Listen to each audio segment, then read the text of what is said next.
मैं आपको एक बुक दिखाता हूँ। ये है टीचिंग्स ऑफ क्वीन कुंती।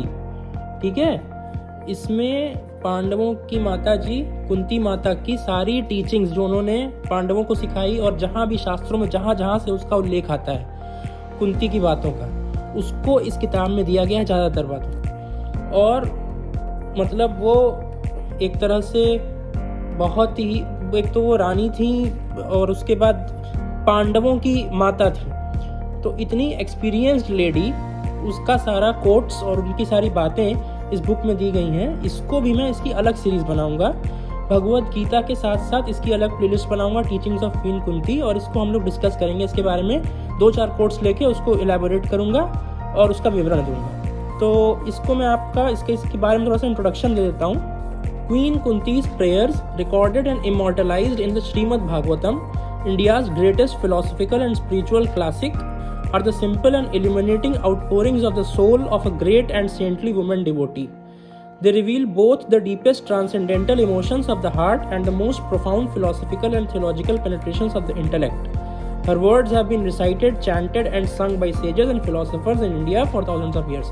तो ये श्रीमद् भागवत में कुंती की जो प्रार्थनाएं हैं और कुंती ने जो कुछ भी कहा है वो सब इसमें इलेबोरेट किया गया है, डिटेल में दिया गया है, और उसका मतलब काफ़ी अच्छा एक्सप्लेनेशन है। ठीक है, तो उसमें हमें बहुत कुछ सीखने को मिलता है कि इस तरह से जो एक पात्र है कुंती का, जो एकदम पर्दे के पीछे है, पांडवों का उल्लेख आता है, गीता का सबसे ज़्यादा उल्लेख है, जिसमें मतलब गीता का सबसे ज़्यादा फोरफ्रंट पे आती है गीता, जिसमें श्री कृष्ण और अर्जुन का संवाद है। लेकिन उस लेडी ने कैसे अपना रोल अदा किया उस इतने बड़े युद्ध में, महाभारत में, और क्या कैसे किया, उसका पूरा इसमें है टीचिंग्स ऑफ क्वीन कुंती में। तो इसको हम लोग डिस्कस करेंगे, नई प्लेलिस्ट बनाएंगे। इसको रोज़ नहीं करेंगे तो हर दूसरे तीसरे दिन इसका एक वीडियो मैं भेजता रहूँगा और अलग प्लेलिस्ट में अपडेट होता रहेगा। और गीता का तो मैं डेली करूँगा। तो इसी के साथ आज का वीडियो बंद करते हैं। राधे राधे, राम राम। आप सभी को राधे राधे, राम राम। आज हम लोग स्टार्ट करते हैं टीचिंग्स ऑफ क्वीन कुंती, नई बुक। इसके बारे में इसका डिस्क्रिप्शन मैं आपको पिछले वीडियो में दे चुका हूँ। तो ये मैंने जैसा कहा कि कुंती माता की सारी टीचिंग्स श्रीमद् भागवत से कंपाइल करके एक बुक में दी गई हैं, उसको हम लोग स्टडी करेंगे। तो स्टार्ट करते हैं। पहला इसमें जो श्रीमद् भागवत के स्कॉन की श्रीमद् भागवत जो है, गीता प्रेस की भी है, स्कॉन की भी है, कई प्रकाशन की श्रीमद् भागवत है। तो इस्कॉन की जो श्रीमद् भागवत है उसके कैंटो 1 चैप्टर 8 18th श्लोक 1818 उसमें लिखा है, श्रीमद् भागवत का जो तथ्य है, जो श्लोक है, वो सब में सेम है, लेकिन सबका अपना एक्सप्लेनेशन अलग अलग है सारे पब्लिकेशंस का। तो इसमें जो है कहते हैं, O Krishna, I offer my obeisances unto you because you are the original personality and are unaffected by the qualities of the material world. You are existing both within and without everything, yet you are invisible to all. ठीक?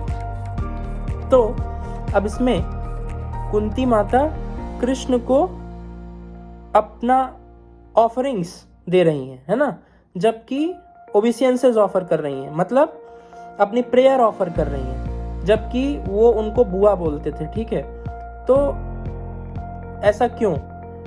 वो भी जान रही हैं कि वो परमात्मा है और उन्हें अच्छे से पता है, वो बहुत इंटेलिजेंट थी।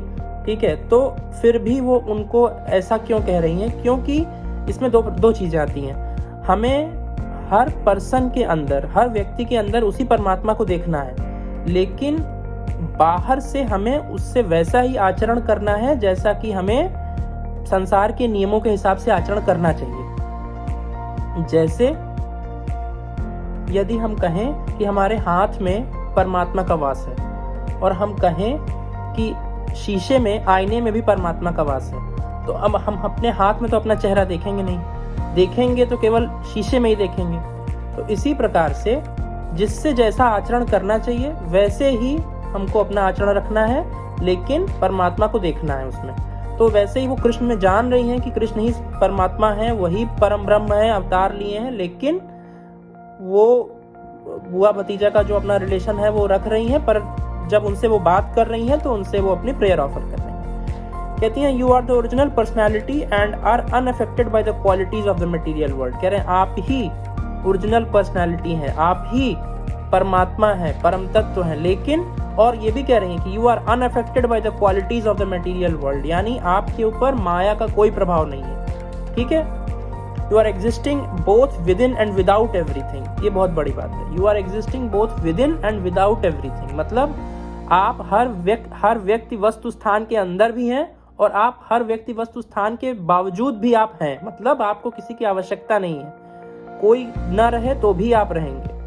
तो आप इस प्रकार से इतने परम तत्व हैं, आप परम तत्व परमात्मा हैं। ठीक है, yet you are invisible to all, मतलब आप हर चीज के अंदर हैं, फिर भी आप किसी को दिख नहीं रहे हैं। ठीक है ना, देखिए किस क्वालिटी का, किस कोटि का समर्पण था कुंती के अंदर कृष्ण के प्रति। ठीक, लेकिन वो बाहर से किसी को इस चीज के प्रति अवगत नहीं होने दिया उन्होंने कभी। ठीक है, तो कहती हैं in the Vedas therefore he is described as the chief among all living entities, then again he is addressed as Ishwar or the controller। अब कृष्ण क्या है? कृष्ण परमात्मा है, परंतु वो अब एक अवतार हैं धरती पर। तो क्या उनके अंदर परमात्मा की पूर्ण शक्ति नहीं विद्यमान है, या वो केवल जो है एक कॉमन मैन, एक पर्सन की तरह वो यहाँ पे आप बस एक किरदार निभा रहे हैं? ठीक है, वो परमात्मा का अगर अंश यहाँ पे उतर के आ रहा है तो उस अंश में भी उतनी ही शक्ति विद्यमान है जितनी परम परमात्मा के अंदर विद्यमान है। लेकिन क्योंकि उनको मानव जाति के सामने एक आदर्श पेश करना है, ठीक है ना, कि हम इतनी शक्तियों के रहते हुए भी जब इस धरती पे आए तो हमको इतने कष्ट झेलने पड़े, इसलिए वो ज़्यादा से ज़्यादा ये प्रयास करते हैं। राम अवतार में तो उन्होंने एकदम मर्यादा में रहे, वो उन्होंने कभी जरा सी भी मर्यादा नहीं भंग की। लेकिन कृष्ण अवतार में कहीं ना कहीं देखने को मिलता है कि वो क्रोध में आ गए तो उन्होंने सुदर्शन चक्र निकाल लिया। ठीक है, तो इसमें फिर भी वो कहते हैं कि हम यहाँ पे आए और उसके बाद हमने सब कुछ माया के कायदे कानून से हम चले। ठीक है, तो जब परमात्मा आके इस कानून से चल रहा है तो ठीक है ना, कहते हैं in fact he is both but he reserves the right of not being exposed to persons who are not surrendered souls. तो कुंती इस तरह का व्यवहार उनसे इसलिए कर रही हैं क्योंकि वो जान रही हैं कि वो परमात्मा है, उन्हें भी पता है, अर्जुन को भी पता है, भीम को भी पता है, पांडवों को पता है, सबको पता है। लेकिन जिसको नहीं पता है उसको ना पता चले तो बेहतर। ठीक है, क्योंकि जो सरेंडर्ड नहीं है उनके प्रति, जो पथभ्रष्ट है, वो हर आदमी को जगाया नहीं जा सकता। तो वो अपनी स्पीड से चलता रहे, कोई दिक्कत नहीं है। जब माया में परेशान हो जाएगा, रोएगा, अपने आप रास्ते पे आएगा। ठीक है, तो हर आदमी के सामने कृष्ण को प्रकट करना जरूरी नहीं है। तो कहते हैं this checking curtain is called the Maya energy of the supreme Lord. तो यही है माया। ठीक है, एक पर्दा जो कृष्ण के और जीव के बीच में लगा हुआ है, और वो कर्टेन आपको कृष्ण से मिलने से रोकता रहता है जब तक आप एकदम कृष्ण के लेवल के नहीं हो जाते और आप उनसे एक होने के रेडी नहीं हो जाते, एकदम तैयार नहीं हो जाते, तब तक वो कर्टेन लगा रहेगा। ठीक है, और बड़ा भीषण कर्टेन, उसको हटाना इम्पॉसिबल। ठीक है, सो दिस वॉज 1818 श्लोक of Shrimad Bhagavatam of queen Kunti. ठीक है, अब हम लोग आगे की बात कल करेंगे। राधे राधे, राम राम।